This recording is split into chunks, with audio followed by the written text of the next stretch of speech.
আমরা এখন চলে এসেছি হলো উড়িষ্যায় নন্দনকাননের যে জু আছে, দারুণ লাগছে। Hello everyone, welcome to my channel. আজকে আমরা পুরী ডে 2তে কোথায় কোথায় ঘুরতে গেলাম সব কিছু আপনাদের শেয়ার করব। আর আমরা অনেক জায়গায় গেছিলাম, কিন্তু এই ভিডিওতে আপনাদের আমি দেখাতে চলেছি যে পুরীতে গেলে টপ 4 প্লেসেস যেটা আপনাদের মিস করা উচিত না। আপনারা অলরেডি জানেন নিশ্চয়ই যে পুরীতে প্রচুর টেম্পলস আছে, সেখানে আপনারা যেতেই পারেন, অনেক বিচেস আছে, বাট এই 4টে জায়গা কিন্তু মিস করা যাবেই না। সো চলুন ভিডিওটা স্টার্ট করা যাক। আমরা এখন আছি হলো চন্দ্রভাগা বিচে। আপনারা দেখতেই পাচ্ছেন কি উত্তাল এই সমুদ্র, দারুণ লাগছে, কিন্তু প্রচন্ড রোদ আজকে। চন্দ্রভাগা বিচে আসলে আপনারা এখানে অনেক স্পোর্টস অ্যাক্টিভিটি করতে পারেন, কিন্তু আমরা গেছিলাম সকালে, প্রচণ্ড রোদ ছিল, তাই আর করিনি। এরপরে আমরা রওনা দিলাম হলো কোনারক টেম্পল, অথবা কোনারক সান টেম্পল বলা হয়, তার উদ্দেশ্যে। আমরা আসতে না আসতেই অনেক গাইড আমাদের সামনে আসলো। তো আপনারা ইচ্ছে করলে গাইড নিতেও পারেন, আবার নাও নিতে পারেন, কিন্তু আমার মনে হয় যখনই আমরা কোনো হিস্টোরিক্যাল প্লেসে ঘুরতে যাই, যদি আপনারা জানেন হিস্ট্রি সে ব্যাপারেও, কিন্তু যখন কেউ বলবে আর সেটা শুনে ডেসক্রিপশানটা খুব সুন্দর লাগে আমার স্পেশালি, তো আপনারা গাইড নিতেও পারেন, নাও নিতে পারেন। এই হচ্ছে গজলক্ষ্মী ঐশ্বর্য। মানুষের কাছে ধন এবং শক্তি দুটো জিনিস এক হয়ে গেলে আমাদের শরীর ভেতর একটা জিনিস সুস্থ, অহংকার। এটা হিলতলায় জুতো, একটা স্পোক হয়ে গেল, অষ্টপ্রহরকে দেখাচ্ছে আমাকে কোন প্রহরে কোন কাজ করা যেত। ফার্স্ট একটু দেখুন তো, সকালে থেকে ওটা হাই তুলছে আর মোড়া নিচ্ছে। তার নিচেরটা দেখুন, 2 নম্বরে এরকম হাত তুলে রাখে, দুটো সাইডে দুজন বাচ্চা দাঁড়িয়েছে, কাপড় টাপড় নিয়ে স্নান করতে যাচ্ছে। 3 নম্বরে এটাই ঘোড়ায় চেপে গেছে। আমি তো ভাবতেই পারছি না 13th সেঞ্চুরিতে এত সুন্দর এই মন্দিরটা বানানো হয়েছে, and each and every sculpture এখনও এত সুন্দর কিভাবে আছে। আর এই জন্যই মনে হয় ইউনেস্কো এটাকে ওয়ার্ল্ড হেরিটেজ সাইট হিসাবে ডিক্লেয়ার করেছে। আপনারা দেখবেন এই মন্দিরের কিন্তু প্রচুর মনুমেন্টস ডিস্ট্রয়েড হয়েছে, গভর্নমেন্ট অনেকটা রিস্টোর করার চেষ্টা করেছে। দেখুন কাজগুলো কিন্তু প্রচণ্ড নিখুঁতভাবে করা।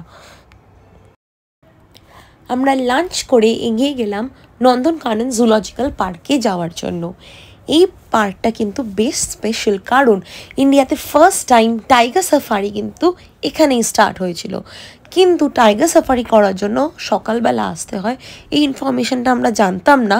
তো নেক্সট টাইম যখনই যাব এখানে, তখন সকালবেলা করে যাব, কারণ এখানে টাইগার সাফারিতে টাইগার তো নর্মালি ঘুরে বেড়াবে, আর আমরা থাকবো কেজের ভেতরে, এরকম একটা কেজালা গাড়িতে। তো আমরা নর্মাল সাফারির জন্য কিন্তু একটা টোটো অথবা ইভি গাড়ি নিয়েছিলাম, কারণ এই জুটা হলো 1080 একর। So it's a huge zoo, প্রচুর বড়, অনেক কালেকশন অফ অ্যানিমালস। সো আপনারা দেখলে মুগ্ধ হয়ে যাবেন। আমার তো দারুণ লেগেছে এই জুটা। নন্দনকানন জুতে কিন্তু এরকম ইভি আছে, তো আমরা ইভি করে পুরো রাইডটা করছি।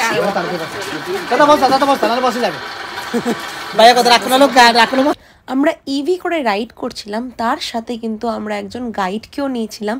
সো উনি আমাদের পুরো ডেসক্রিপশান দিতে দিতে পুরো ট্যুরটা কিন্তু কন্ডাক্ট করেছিল।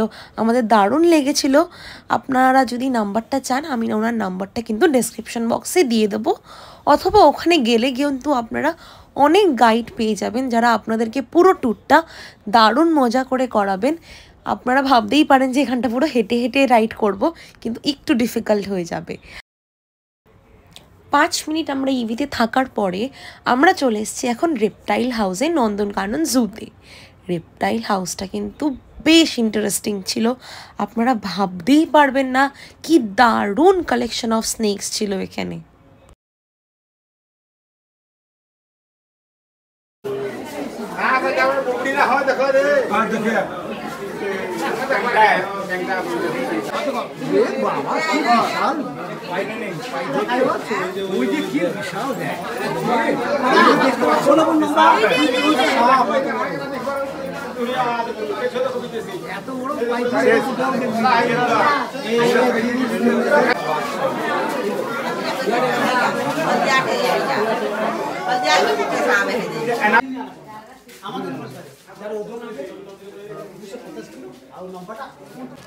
কত কাছে কুমির। হাই কুমির, হাই। এত কাছে কিন্তু আমাদের কলকাতার কোনো জুতেই আমি দেখিনি। রেপটাইল হাউসে থাকার পরে আমরা চলে গেলাম হলো এবার হিপ্পো দেখতে, আর হিপ্পো থেকেই আমাদেরকে নিয়ে গেল ইভি করে টাইগার দেখতে। সুন্দরবনের বাইট ঠিক নাকি উড়িষ্যার? ওটা নন্দনকানন ওয়ার্ল্ড ফেমাস হয়েছে 1980 मध्ये। ওই এই দেখ কাছে আসছে, ও জানে আমাদের সেলফি তুলছে, যেন সামনে চলে এসেছে। অ্যাট প্রেজেন্ট নন্দনকানন জুতে কিন্তু 7খানা হোয়াইট টাইগার আর 3টে মেলানিস্টিক টাইগার আছে। আপনারা ভাববেন মেলানিস্টিক টাইগারটা কি?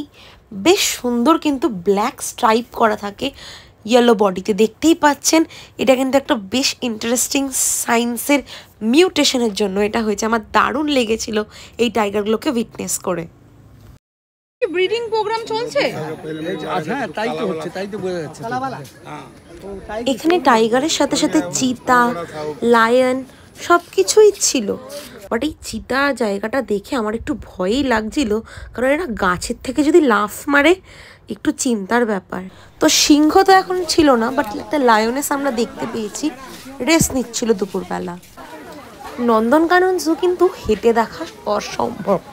একটা রেপটাইল হাউস থেকে টাইগারের জায়গা, তারপরে ওখান থেকে আবার ফিশের অ্যাকোরিয়াম দেখতে অনেকটা কিন্তু আমাদের হেঁটে যেতে হতো। তো ইভি নেওয়াতে কিন্তু খুব সুবিধা হয়েছে। এগুলো গোরামি মাছ, জায়ান্ট গোরামি।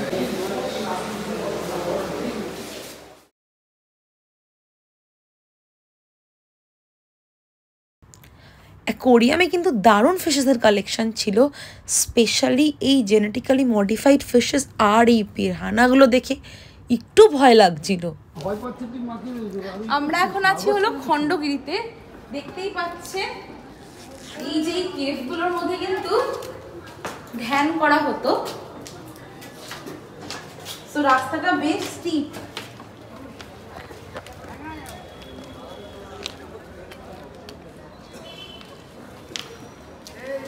দেখতে পাচ্ছেন কতটা উঁচু।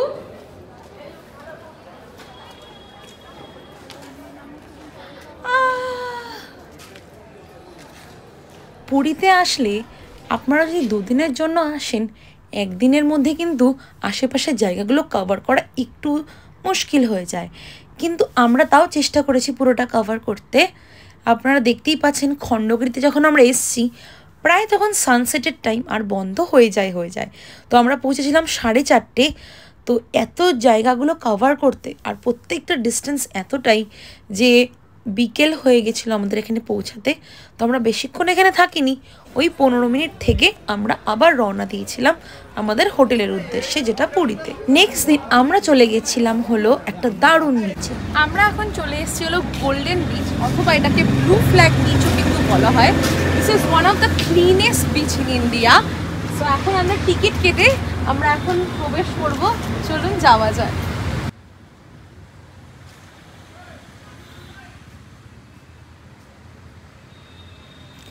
দীঘা পুরীতে গেলে তো নর্মালি আপনারা ফ্রিতে স্নান করতেই পারেন, কিন্তু এখানে দেখছি বিচে যাওয়ার জন্য নাকি আবার এন্ট্রি ফিস।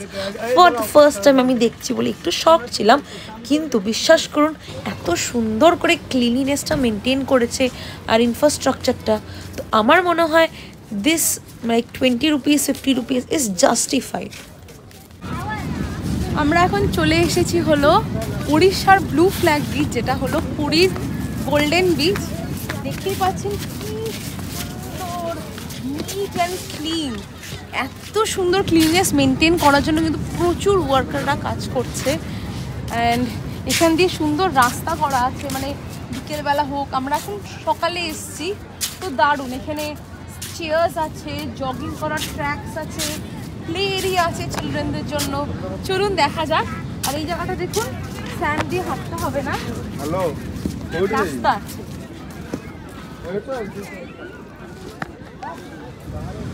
এখানে বিচে ঢোকার পরে যদি আপনারা বসতে চান উইথ আমব্রেলা 20 টাকা, আর এরকম পার চেয়ারে কিন্তু রেটস আছে। তো আপনারা ইজিলি এখানে বসে এনজয় করতে পারেন।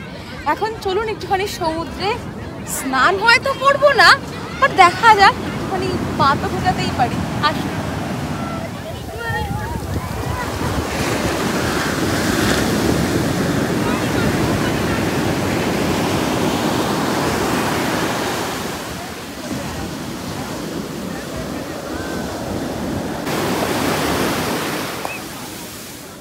পুরীর চন্দ্রভাগা বিচ আমরা দেখেছি, তারপর ইভেন যে স্বর্গদ্বারের সামনে যে বিচটা, কিন্তু গোল্ডেন বিচ সত্যিই ক্লিন আর স্নান করার জন্য অ্যাপ্রোপ্রিয়েট।